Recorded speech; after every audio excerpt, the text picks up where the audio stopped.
Hi friends, welcome back to my channel. ఈరోజు నేను మీ ముందుకు ఒక చిన్న ఇంట్రెస్టింగ్ అలాగే ఒక మోటివేషనల్ స్టోరీని తీసుకొచ్చాను. ఒక చిన్న కథ అనుకోండి. ఈ వీడియో మీరు చూసే ముందు ప్లీజ్ మన ఛానల్ని అయితే ఒక లైక్ చేయండి. ఇప్పుడు స్టోరీలోకి వెళ్ళిపోదాం.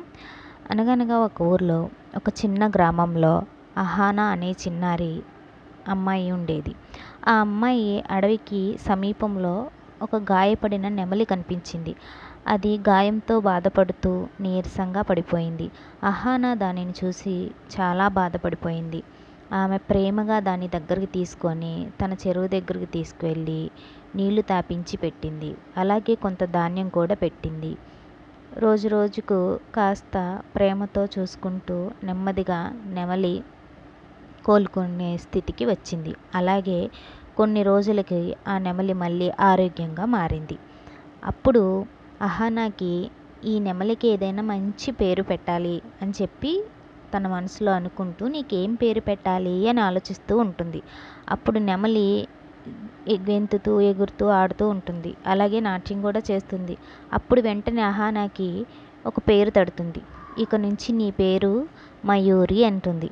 దానితో రోజు ఆడేది, తన ఆనందాలను పంచుకునేది. మయూరి కూడా ఆమెను చూసి రంగుల రెక్కలను ఆడిస్తూ ఆనందంగా నాట్యం చేసేది.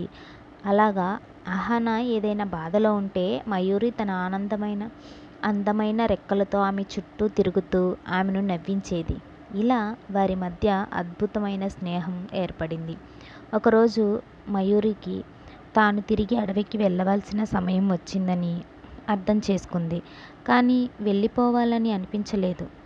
అదే సమయంలో అహానా కూడా మయూరిని కేవలం తన ఆనందం కోసం అడ్డుకోవద్దని అర్థం చేసుకుంది.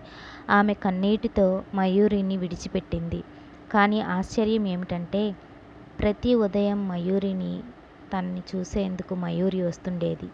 స్నేహం స్వేచ్ఛను ఇస్తేనే బలంగా ఉంటుంది అని అహానా అర్థం చేసుకుంది. ఇలా వారు స్నేహాన్ని కొనసాగించుకుంటూ తమ స్వేచ్ఛను మర్చిపోకుండా ఒకరిని ఒకరు ఫ్రెండ్షిప్ చేసుకుంటూ ప్రేమగా ఉండేవారు. సో ఈ విధంగా ఈ వీడియో స్నేహాన్ని గురించి ఒక అద్భుతమైన షార్ట్ అండ్ స్వీట్గా చెప్పేశాను కదా. ఈ వీడియో మీకు నచ్చినట్టయితే ప్లీజ్ మన ఛానల్లో ఒక లైక్ చేయండి, అలాగే షేర్ చేయండి. ప్లీజ్ సబ్స్క్రైబ్ చేసుకొని పక్కనే ఉన్న బెల్ ఐకాన్ని ఆల్ అనే ఆప్షన్ని క్లిక్ చేయండి. Thank you for watching.